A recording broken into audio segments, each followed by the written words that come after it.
Hi and good morning again. Okay, so we're going to talk about MMOCashOut and in particular the payment plan for just one aspect of it. Now, I'll go through the basis of it, but you need to understand that this is just a small part of it and there are larger bits and pieces that will be bolted onto MMOCashOut. And this will enable you to earn, I say largely anything that you want to earn. If you want to earn just enough to buy your next game or your next Xbox or whatever, then you can do that. If you want something that's going to give you enough money to perhaps give up your full-time job and do even more gaming, then perhaps this will be a result for you as well. And then perhaps there's those of you who just want to do lots and lots of different things, and it has the potential to give you an awful lot of money to be able to do lots and lots of things and build that, I don't know, that dream gaming room or that man's cave or whatever you want to call it. And this is an opportunity for you to actually do it and also continue playing games and interacting with your friends, your clan, whatever you want to call them, in the same process. So it's really straightforward. But I'm going to do, I do apologise in advance, I'm going to do some drawings and my drawings are rubbish. So I'll need to explain what they are as I draw them. So initially, what we're going to talk about is when you come into MMOCashOut, you can come in at 3 levels, and those levels are as a peasant, as a squire, or as a royal. And depending on which level you're on, obviously it depends on how much you're going to potentially earn through MMOCashOut. And essentially, when you come in, you're going to be buying or have a village. And then when you have a village, if you introduce other people, and I know that that you guys are really good at, if you like something, you share it really freely, whether it be through a blog, through YouTube, through a headset, through a game, even on the, in the street or out and about, you share things with people. So if you were to share this with a few people, then the potential for you to earn even more and more and more just gets, well, ridiculous. But rather than me prattle on, what I'll do is I'll start drawing and I'll explain the process as we go through. So you start off initially, as I said, no matter whether you're coming in as a peasant, a royal or a squire, you're going to come in and you are going to have a village. So this is you in your village. Now your village enables you to tax a certain area. Now at the moment, because it's just you, there is nobody that you are able to tax. And when I talk about taxing, that is the point that you actually start making some money. So you refer it to, you talk to, you speak to 2 people, and they say, yeah, I like the sound of this, and they get involved with MMOCashOut. So, and again, here we go with the drawing. So we've got one here, and the second friend that you've got, you pop in there. So you now have the ability to start taxing other villages because you're starting to expand. Now, as that expands, that gives you, just by introducing, speaking to 2 people, that enables you to be able to tax up to, oops, done it the wrong way, 64 villages. Okay, so hopefully you can see that. So just by bringing in 2 people, introducing them to MMOCashOut, that allows you to tax 64 villages. Well, what happens if you bring in a 3rd person into the village fold? Well, your guild now starts to grow, and as your guild grows, because you've now got 3 personal referred villages in your guild, you're now able to tax 1,024 villages. Now, just imagine that you're on a game at the moment. Now, it might be, I don't know, World of Warcraft, something like that. And you've got various, you might have 10 friends on there, you might have 100, you might have 300, you might have 1,000. I don't know. Well, perhaps 2 or 3 of those want to do something this, and they want to actually make some money whilst also gaming. Well, they're going to really enjoy this. They're going to tell other people. They're going to tell other people. And of course, your villages and your guild just grow and grow and grow. So as you can see, just by telling 3 people, you've now got the potential of taxing over 1,000 other people or villages. However, it doesn't stop there, because if you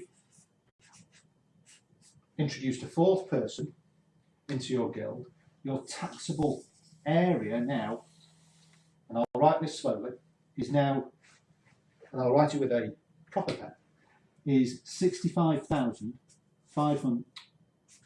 So slowly I'm getting it wrong. 536.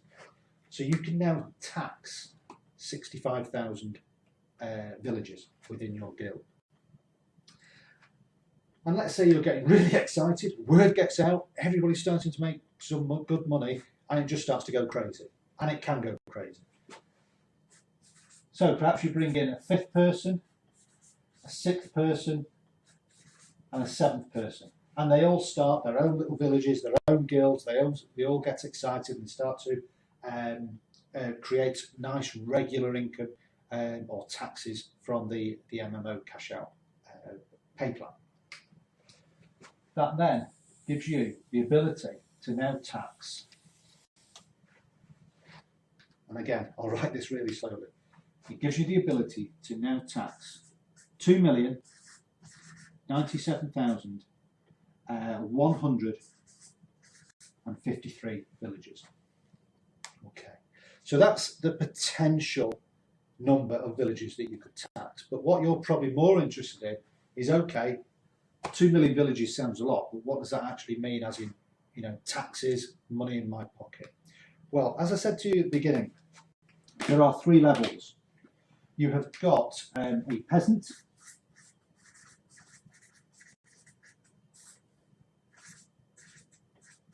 that allows you to tax every single village at a 25 cents each per village. You have then got a squire, which allows you to tax every single village at 35 cents each. And then you have a royal, which allows you to tax every single village at 40 cents each. Okay. So if you are a peasant, you can tax everything at 25 cents. If you're a squire, you can tax everything at 35 cents. And if you're a royal, you could tax everything at 40 cents. So I know you're mad there with calculators trying to work this out. I'll work this all out for you. So here we go. If you're a peasant, okay, then just at this stage here, with 64 villages to tax, you're going to create an income, or a taxable income, sorry, of $16. Okay. If you're a peasant, the same 64 would create you an income of $22, and again, same 64 here would create an income of $25. Now that's every single month. So it could be that the next game is going to cost you, I don't know, say $70. Well, in 3 months as a royal, you could buy it for free. Yeah. Okay. If you're a peasant and you had 3 people that you'd brought into the business, then all of a sudden you've now got the ability to tax 1,024 people. So what does that look like? Well, that looks like this. It looks like $256 per month as a peasant. It looks like $358 a month if you're a squire, and it also looks like $409 a month if you're a royal. Okay, so happy with all that?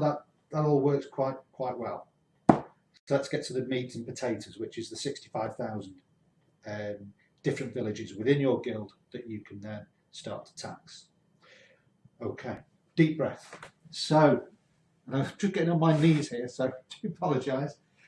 So if you're a peasant, that would work out at $16,000 per month, with a bit of change. If you're a squire, that would work out at $22,000 and a bit of change per month. And if you're a royal, that would work out at $26,000 per month.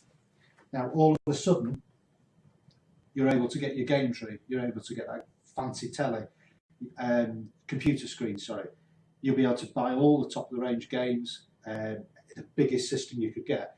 You could absolutely own anything as far as the gaming world is concerned. And that is in just 1 month, bearing in mind that you've got another month coming in, another 4 weeks later, you might get another 16 grand as well. And that's just as a peasant. As a squire, you can see a big difference, and as a royal, you can see a big difference as well. So I'm now going to go through this one here. And I'm going to go through this one pretty slowly as well. So again, I'll get on my knees. So bearing in mind that you've only had to bring in or create 7 personal villages, they've all got busy, and over time, I'm not saying this is going to happen a week next Thursday, this could take 12 months. It could take 12 weeks, it could take 12 days, it could take 12 years. It really is entirely up to you, the people that you get involved, and how you develop and coach and work with them. So we're at a scenario now where you've brought 7 people into this business. You've got, they've all got busy, and you've now got 2 million villages that you can now tax within your guild. Now that taxing produces this sort of an income.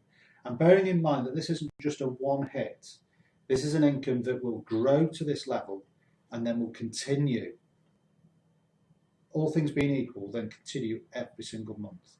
So you're not going to go nothing, then bang. You're going to have these incremental growth rates over the months and over the years, if you like, until you get to this level. And then it will be every single month afterwards. So if you were a peasant and you had 2.1 million people in your guild, your taxable income would be $524,000 every single month. If you were a squire, your taxable income, if you like, would be $734,000 every single month. And then if you were a royal, it would be $838,000 every single month. Now, I don't know about you and your lifestyle. I only know about me and my lifestyle. And I know that this here, an extra $400 a month, that's an extra $100 a week, is really going to make a difference to, I would suggest, most people's lives. The other figures, yeah, it's going to involve work, and it's going to involve effort and time and energy. Is it worth it? Hell yes. However, it's not just going to happen. It's something you're going to have to work and put some effort into. But I know that I'm speaking to guys at the moment who have got, and gals, who have got huge subscriptions to their YouTube channel, to their blogs, to their games. You know, they've got clans of 300-400 people involved in games. They've got clans of thousands of people involved in games. So these figures here are realistic and probably are more attainable in this environment, which is the gaming industry, than probably in any other industry out there at the moment today. So hopefully that has given you a bit of an explanation on how the villages create a guild and how the guild allows you to then create a taxable income, if you like, from those villages and those from within your guild. Okay, if you have any more questions, my contact details will be attached to the bottom of this video, or just simply get in touch with the person who directed you to this video, and hopefully then they'll be able to answer any questions that you might have. Take care now, and have a look to see where you want to put your village. Take care. Bye-bye.